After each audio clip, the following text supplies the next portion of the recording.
Shalom Bapak Saudara dan sahabat semua. Jumpa lagi dalam Soli Deo Gloria. Supaya kita selalu ingat kemuliaannya. Kita semua akan mendengar kisah-kisah yang menguatkan kita. Dan kita kembali boleh mengingat kemuliaan Allah yang dahsyat dalam hidup kita. Satu kali Bapak Saudara, ada seorang bernama Okmadino. Ya, pria ini adalah pribadi yang sederhana. Dia kerja di pabrik kertas, lalu dia mulai karirnya. Lalu di Perang Dunia Kedua dia ikut sebagai co-pilot di pesawat ya, yang bertempur. Setelah kembali dari pertempuran, maka ia mulai cari kerja lagi. Susah, menganggur. Akhirnya dia jadi agen asuransi dan menikah dengan seorang gadis, punya anak. Namun karena pekerjaannya yang tidak stabil, yang terjadi dalam hidupnya adalah dia punya banyak sekali hutang. Ketika dia punya banyak hutang, maka dia mulai stres, dia mabuk-mabukan. Ketika dia mabuk-mabukan, istri dan anaknya meninggalkan dia. Udah gak punya duit ya, istri dan anak meninggalkan dia, dia serasa hancur. Maka apa yang terjadi? Ia mengumpulkan sisa-sisa uang yang dia miliki. Dia mau berangkat ke toko senjata. Ya. Ketika dia berangkat ke toko senjata, dia sudah siapkan uangnya, dia mau tembak kepalanya sendiri. Ketika dia masuk ke toko, ternyata dia salah masuk. Dia masuk ke sebelah toko dari toko senjata itu, yaitu ternyata perpustakaan. Ketika dia masuk tempat itu, dia ingat ibunya pernah berkata kepada dia waktu masih umur 4. Okmadino, di perpus ini ibu cerita ya, bahwa kamu satu kali harus jadi penulis yang bagus. Kamu akan jadi penulis yang hebat. Dia ingat kembali. Lalu dia sadar. Dia mulai belajar menulis. Jadi dari ingin bunuh diri, dia mulai nulis artikel ya. Lalu dia mulai nulis untuk sebuah majalah.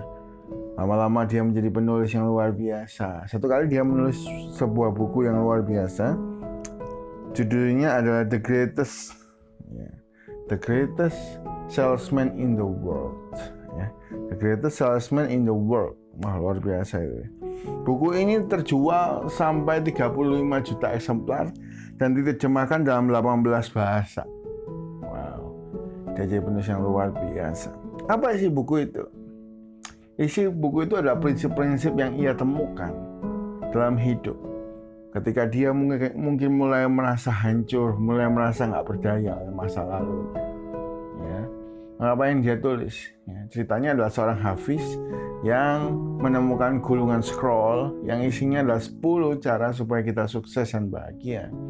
Yang pertama, dikatakan di sana, setiap hari kita harus melakukan apa? Membaca 10 kalimat ini.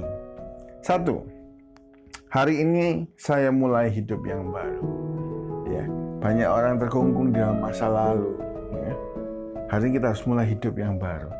Ayo kita mulai hidup yang baru, hidup yang penuh kemenangan, gitu ya. Sebagai orang percaya, ayo mulai hidup yang semakin benar, gitu ya. Yang kedua, saya akan mulai hari ini dengan penuh rasa cinta kasih dalam hati. Ya.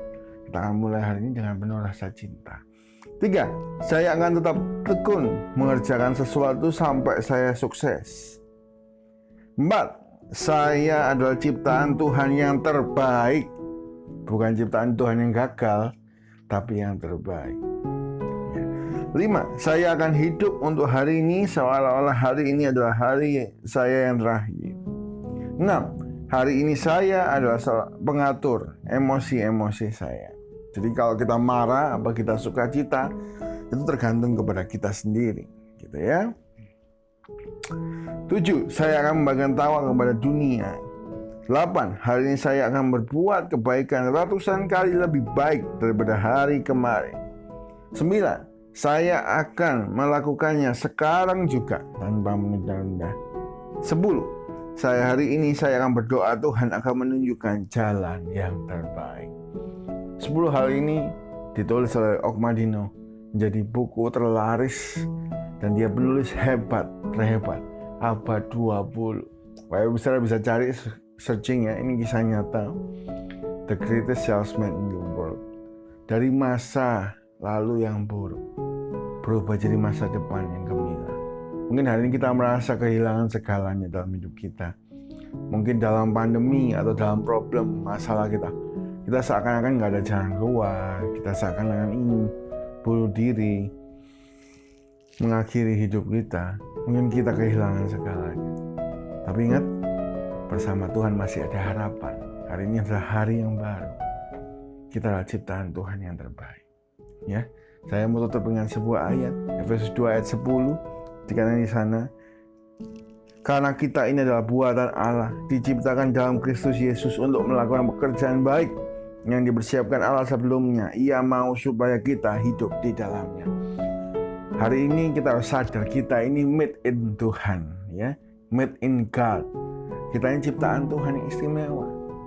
Tuhan punya rencana yang baik dalam hidup kita. Kalau hari ini kita punya problem, masalah, coba cek, masihkah kita dalam rencana Tuhan?